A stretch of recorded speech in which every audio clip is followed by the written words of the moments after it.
Welcome back to Abel's Treasures. Today, we have the opportunity to talk to Jonathan from J6 Flips. Now, my opening is going to be a little bit different today, so just bear with me. Stay until the end to find my 3 takeaways. But before we get into the conversation, I want to actually extend an apology to Jonathan. He may not notice it, but throughout the video, I wasn't 100%. And what my channel is about is the successes as well as the failures. Well, since I wasn't 100%, I feel I cut off the conversation maybe a little bit too early. So I want to make sure I acknowledge Jonathan for his giving. That is something that I noticed he has done on his YouTube channel as well as his Instagram. And I will have a listing. It is called Flipping for Hope, flipping $100 of thrifted goods into a tiny home. He is doing that. So anytime there is a purchase, and the details will be in his Instagram, I'll put the link down below. But he is thrifting through Hope of the Valley Rescue Mission. And Jonathan, again, I want to acknowledge you for your giving, this different way of giving. I'm going to read his post a little bit. Turning the profits of thrifted Hope of the Valley goods into a tiny home for homeless people to utilize while they transition off the streets. We're flipping items sourced at one of their 5 thrift stores locations until we reach $3,000 to sponsor a home in the HOTV Tiny Home Village. So definitely, I want you guys to go out and support his eBay page. Again, I'll put the link down below. Give him a follow on his Instagram as well as his YouTube channel. He does a great job of telling the story of the items he's thrifted. Now, speaking of doing a great job of telling the story, he definitely carried this conversation. He did a great job of telling the story about how he was laid off and how he's persevering. I definitely believe he is 100% entrepreneur. Let's go ahead and jump right into it. Don't forget to hit subscribe, hit the bell notification, hit the like, all that good stuff. All right, let's get into it. See you on the other side. All right, Jonathan, thank you for coming on to my channel. I really appreciate it. Abel's Treasures. I found you through Instagram and YouTube, and I know I've followed you for a little bit. I've watched a couple of your videos, and I really do like your videos, and kind of you're taking us on that journey of finding items. But I want you to tell us a little bit about yourself. So I'll hand it over to you. Who are you? What do you sell? What do you do? And we'll kind of take it from there. Well, my name's Jonathan. I go by J6 Flips on Instagram, YouTube, all the social media stuff. I started reselling well into the pandemic. It was kind of like a late start for most pandemic flippers. Okay. But I really just got into it. A couple of my buddies have been doing it for years, and they had been telling me like, hey, if you want to make some side cash or whatever, this is a great way to do it. And before I had a full-time job and everything was kind of normal as it was before the pandemic. And Right. when the pandemic hit, everything changed. And I had my son like right before, like in January of 2020, my son was born.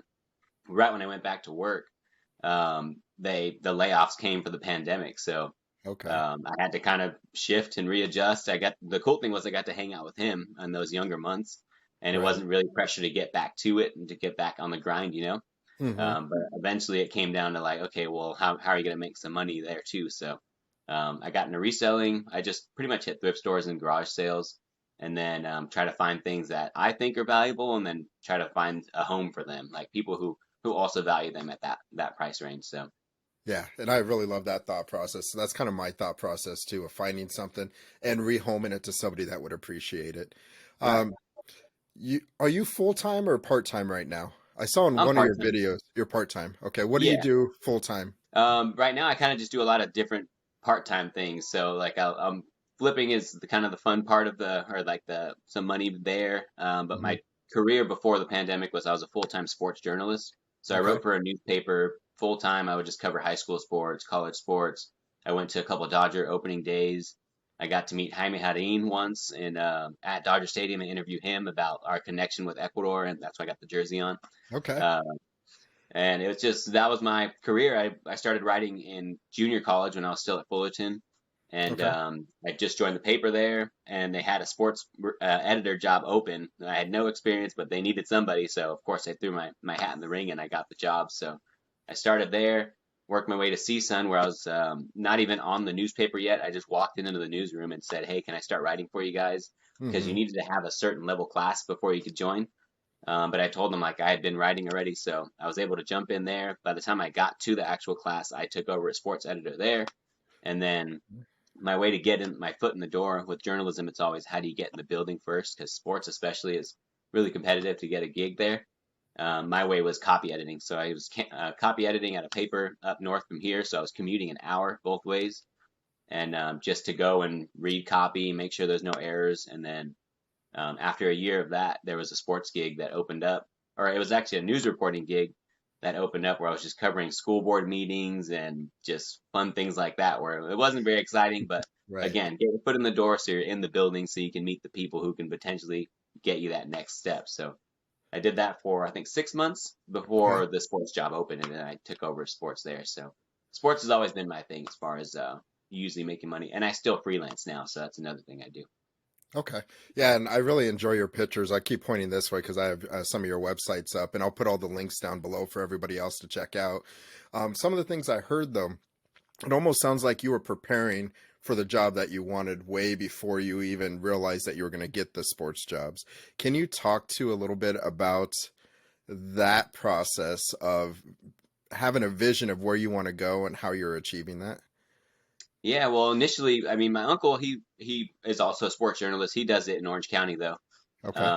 And he was the first one to do like the sports reporting and all those classes, and that's how I got into it initially. So once every class you would go into, they'd always say it's not, it's really like who you know kind of thing, but also it's all about clips. Like you're just supposed to, if you want to be a writer, you write. So the only way I knew how to get my foot in the door was just to keep writing stuff. So it really was like my goal initially was I want to be a full-time sports journalist for the Dodgers. So I wanted to travel with the team. I wanted to go write about whatever they were doing, and that was the dream before I family and want to leave all spring, to be traveling. But Yeah. that was that goal of like, okay, well, if that's the goal, then what are the steps to get there? And it really was just what is that step? So write sports, go to the next level, write sports, and then just keep building on that. So it Okay. wasn't so much like I had a perfect blueprint for it, but I knew if I wanted to write sports, then I should start writing sports as soon as possible. And those times at Fullerton when man, that paper we would do all the layout and we would actually distribute it all throughout campus. So that just really taught me like the what it really means to be a part of a newspaper and to take pride in your work and everyone else's work. And it was really like a community of our own little newsroom where we would support each other and like now obviously newspapers have their own distribution Right. processes and all that stuff, but it was cool to be a part of it from the beginning where I was laying out stuff and all that experience ended up paying off throughout my career as a writer. Right. And you're continuing to do that today, right? You said freelancing. What other freelancing have you done? I write for a magazine in Anaheim. It's literally the tourist guide Anaheim or for Anaheim. So like I'll write, I think I wrote last year was a bunch of like hotel blurbs. So they're literally like 40 to 50 words, which isn't really up my alley, but again, if you're a writer, you write. So Yeah. that was the opportunity that came about. So I did that last year, and then this year they gave me two different stories to write. One of them was a sports based one, and then the Okay. other one was again like I think it was the 12 top places to have to plan a private party or something in Anaheim. So, Okay. and those are things that, again, when I was going through college, I wrote for the local section, I wrote for the news section, and all that, and I would just try to write everything because Hmm. when if there is a chance to make mistakes, it would be in college where no one's really watching. I don't know if anyone really Right. read the paper, but it was a good experience to make the errors there. So when I got to the show, I wasn't making those errors that a rookie would make. Yeah, that's a great point. Let's go back to I hate doing this, but you mentioned it, so I definitely want to talk about the pandemic. So you were laid off and then you were reselling. Can you talk about that thought process when you were notified that you were laid off and okay, now what are you going to do? Yeah, well, initially it didn't even hit me. Like at first they were like, okay, well, you're one of the staff that got laid off. But then the more I found out about like how many people were laid off, it was pretty much myself was like one of the only writers, and it was just that it was the sports department that wasn't Okay. as important to them. So at Yeah. first I was kind of hurt. I was like, well, I'd been there 6 years. I had won out of everyone at the paper, I won the most awards that we had. That's like a California newspaper publishers association or whatever. and they ended up like I had to go meet them after they had already laid me off months after the fact to go collect my awards. And I was like, what's the point of these awards if I can't even have the job? So it was one Yeah. of those like you're salty at first, but then you understand like the paper's trying to stay afloat and they need to cut money where they think is fit. So if that's how they see it, then that's how they see it. But once I got past that, it was like, okay, well, what am I going to do then? So I would look at reporting jobs, but I wasn't trying to move elsewhere. Usually, if you want to do like, especially sports like that, you'd have to like move somewhere else or just get those opportunities. And I just didn't want to do any of that. And it really was at that point, I'd already done it 6 years. So it was about like a school year was about to come around again, and it just felt like it was going to be the same humdrum, like, do I want to do this forever kind of a thing. So I tell people all the time that, and it kind of sounds horrible to say, but the pandemic was the best thing to happen to me. Like it really stuck, the proverbial like sprocket, like you put a stick through someone's bike sprocket and you go flying off. Like it just knocks everything like, okay, recollect and see how everything's going. So that's when I knew I wanted to still write, but only certain things. Like I wanted to do like interviews with people and Hmm. do in-depth stories, tell their story and how their things are. So, and that had already started when I was in. This kind of leads to how I got into YouTube, but it led before I even left the paper, did the layoffs. I had started a YouTube channel called Brews with Masters, and my buddy and I would go to breweries and we would feature them. So we would talk to the brewers and put the faces behind the beer up front and let them tell the stories about how they make the beers, why the ingredients, the process, and then their tasting rooms. Kind of a way to hopefully draw people to their tasting rooms. So that was That's, my creative outlet initially. That mhm. wasn't, that the same sports all the time. And then when it came down to the pandemic, I was like, okay, well, what am I going to do to first make some money? So flipping was one of those things that was always an option for me, I feel like. Hmm. And once I jumped into it and I started watching everyone else, I said, well, if I'm going to be learning how to do this, I might as well record myself and be able to post those. So throughout my channel, if you go back and watch the older episodes, I explain. I'm not an expert. I'm not the Cincinnati picker who's going to give you the tips that, from years of experience or Commonwealth picker. It was Hmm. more so like come and learn with me and I'll show you what I'm going through. And then hopefully if you see this, you won't make the same mistakes.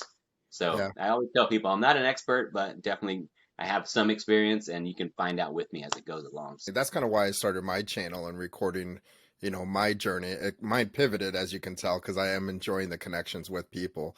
Um, but yeah, being able to have the opportunity to teach other people or learn together is an amazing feeling to build that community.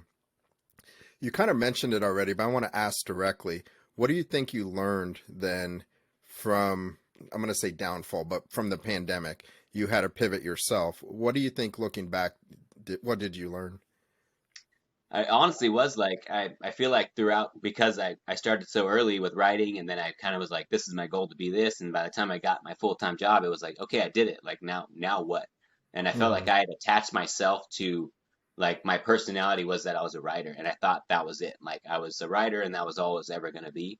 When the pandemic hit and threw everything off, it was like, you're not that. You can do so many other different things too, and it literally turned into like, okay, what, like pretty much refocus and what are you gonna do differently now, or what are you gonna do now, kind of a thing. Yes. And at first, before I even started reselling, I had started a candle company where I would use it kind of started from Brews with Masters, where they would have all the craft beer places have like cool labels on their cans, and they have like really intense, cool designs and stuff. So I would Yeah. upcycle those. I would cut the tops off of them, and then fill them with soy wax and hemp wicks. And I started taking them out to like those, like pop-ups were a big thing, where it was like vendors would go and sell soap and candles and clothes or Yeah. whatever they wanted to sell. So I did that. I was in the pop-up circuit for over a year. And I was out there selling candles. I built up to the point where I was doing bulk orders for breweries as their merch. I would make like 36 candles and ship them out to Monrovia or wherever, whatever breweries needed them. I even sent some out to Colorado. So it became a bigger thing where like I built from a small, like I think my first picture was like 5 candles that turned out horrible. There was like holes in them and it was just a mess.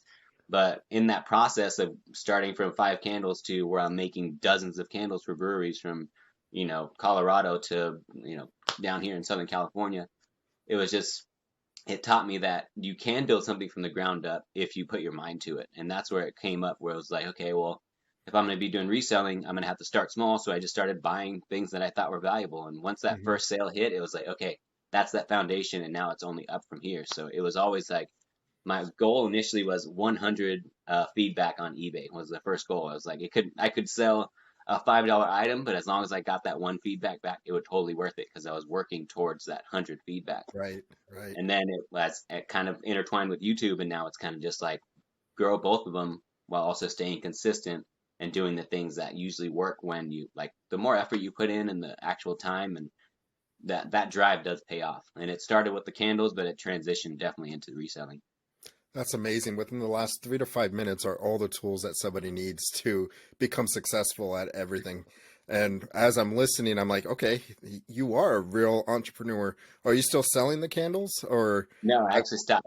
It got too hectic because at first it was fine. I was still able to do it, and then I was doing bulk orders and shipping those out.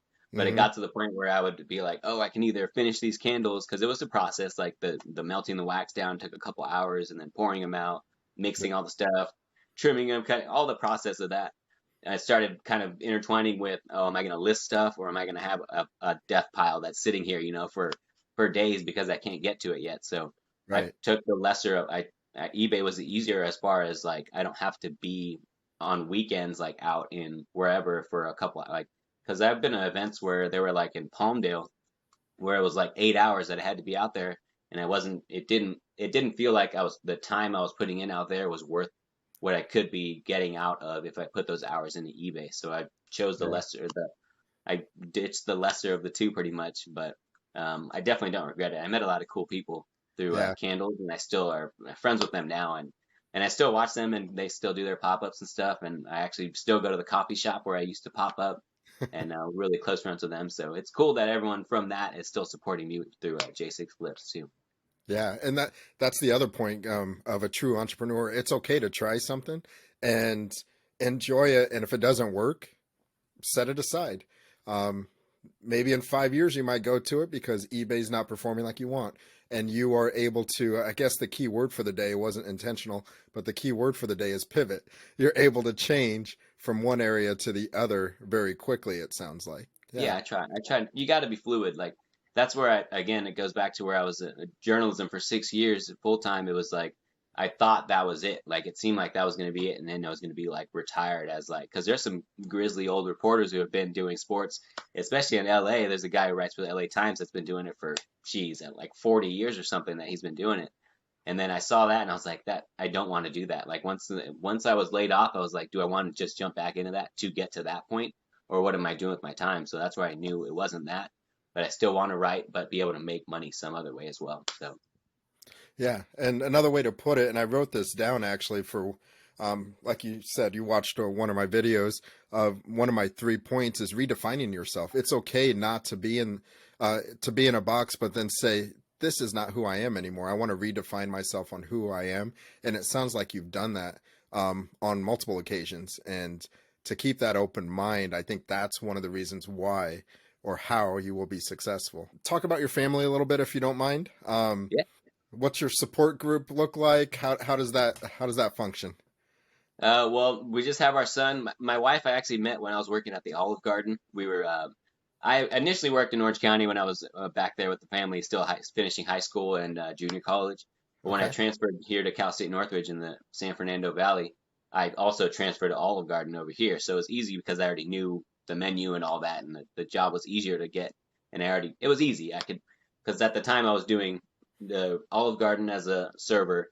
I was doing the sports editing as the news at the newspaper, and I was a full-time student. So, and looking back now, I don't know how I ever managed to do any of that because I still had a lot of fun in college too, and I was just out there doing wild college kid stuff too. But the fact that I look back now and it's like, how did I ever find the time to do all that? But again, it was like just spinning the plates, like spin that one, make sure everything's going, and then you just get through it. So, So yeah. that's actually, I'm glad you said that. How do you keep track of today? Let's not go back to college because we may not want to tell those stories too much. Now, how do you keep track of your day? Do you have a calendar? Do you write things down? Or do you, and this is not a bad thing, fly at the seat of your pants? I'm going to wake up and just get things done. How I do you usually do have it? I have like a to-do list pretty much. So it's a notes thing on my phone where I have like if I remember, oh, I got to do this, I'll put it in there and I'll organize things like of importance. So if it's less important, it'll keep on kind of getting bumped down the list. But things I need to get done get bumped up to the top, and I just slowly work at it. I'm more of a visual, like I like to check boxes and like, okay, I did Mhm. that. Check. Like there's something good about checking off something on your to-do list or Yeah. deleting it from the list in total. So that's what Hmm. I usually do.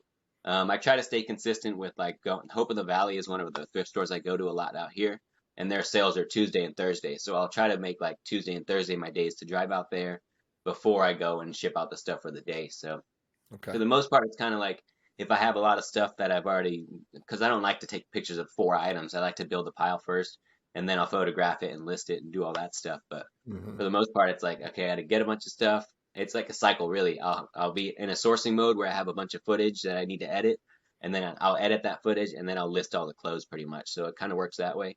So sometimes I have huge piles of stuff I need to list, and other times I'm hurting for inventory and I need to go. That cycle starts over where I'm like, okay, I'm back out to sourcing again. So Okay. yeah, it goes based off of like how that's going really. Okay. I also want to focus in on YouTube. As a journalist, I'm making a big assumption, so tell me if I'm wrong. But I feel the journalism is coming out in your YouTube videos. Do you think that is? And do you think that's why I feel your storytelling in your videos are really good? It definitely does. I mean, when I started, it was more so like telling the story of the brewery. Now it's with J6 Flips. It's totally different.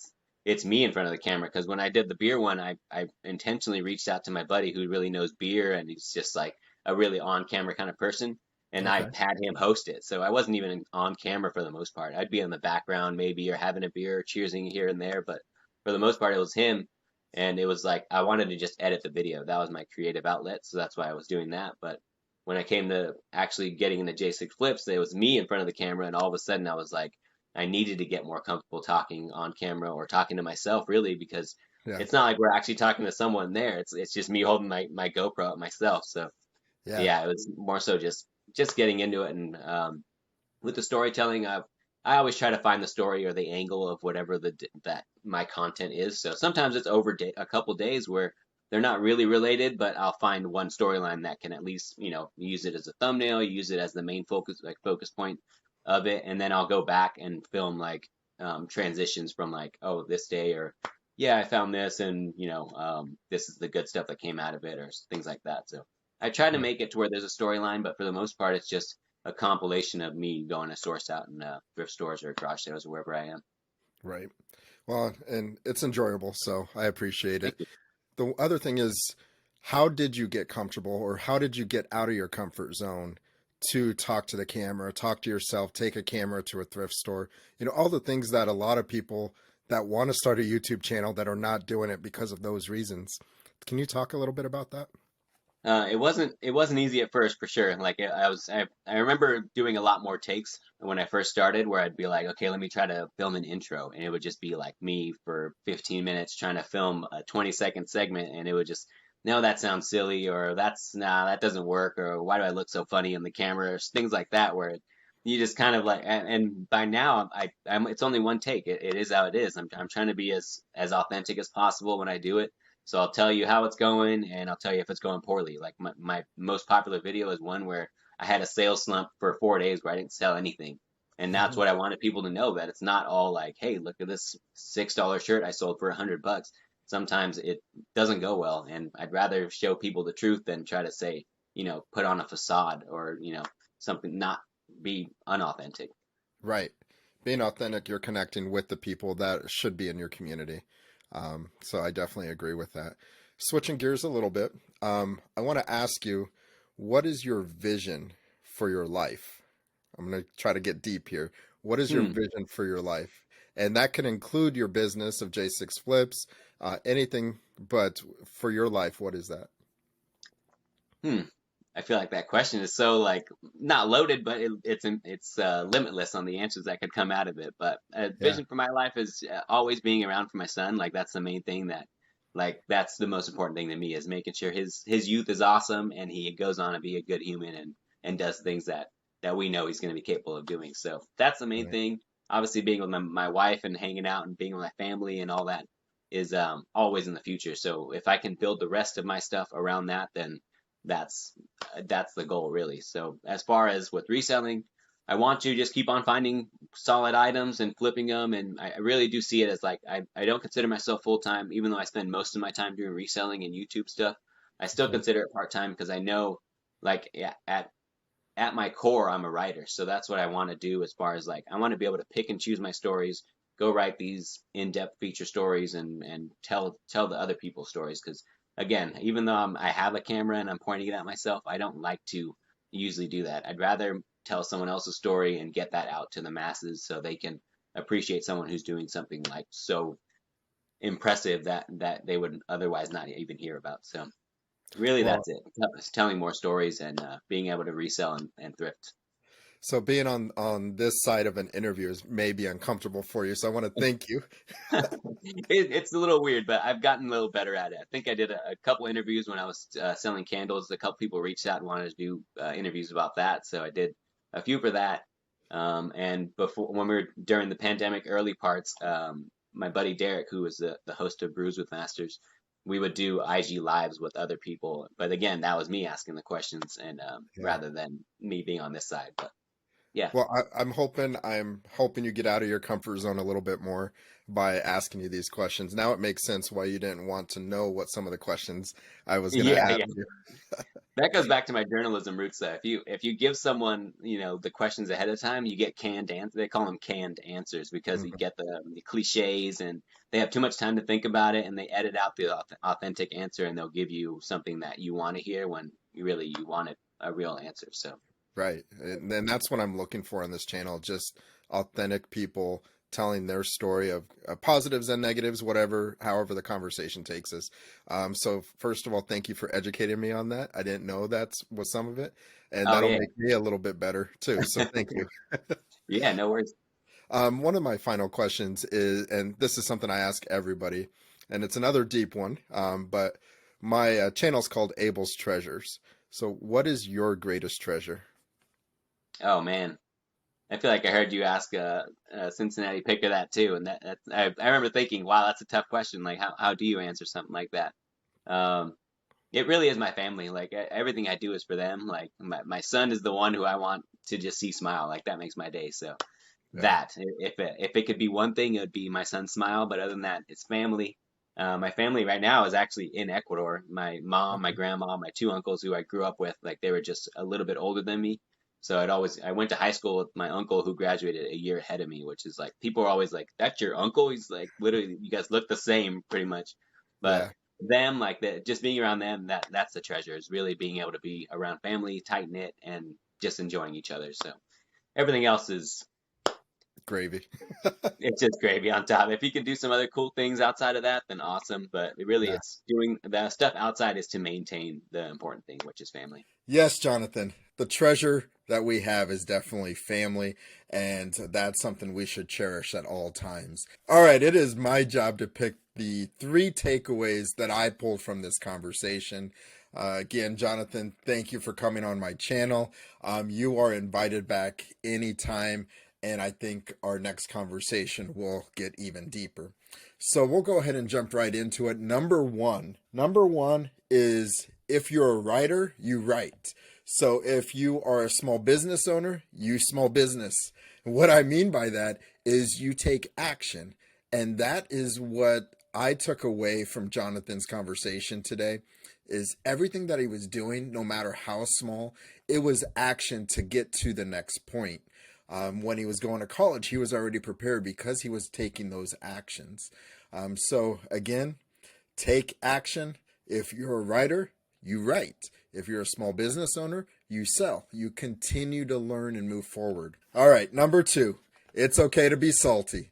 All right, so what I mean by that, this reminds me with the conversation that I had with Renzi, Ryan and Lindsay last year, where Lindsay was laid off from a family member, and we talked about being able to take that moment and lean into your feelings, understand where that's coming from, learn from it, but then move forward. Jonathan is saying the same thing, just a little bit differently.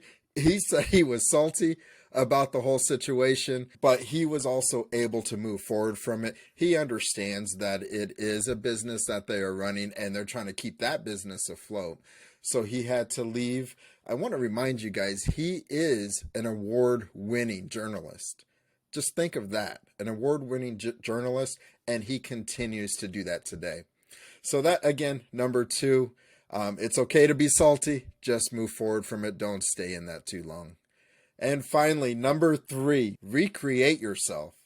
He has pivoted. He's changed who he is or what he's doing throughout the last few years. And that is inspirational because he's not just sulking. He is actually saying, okay, who am I?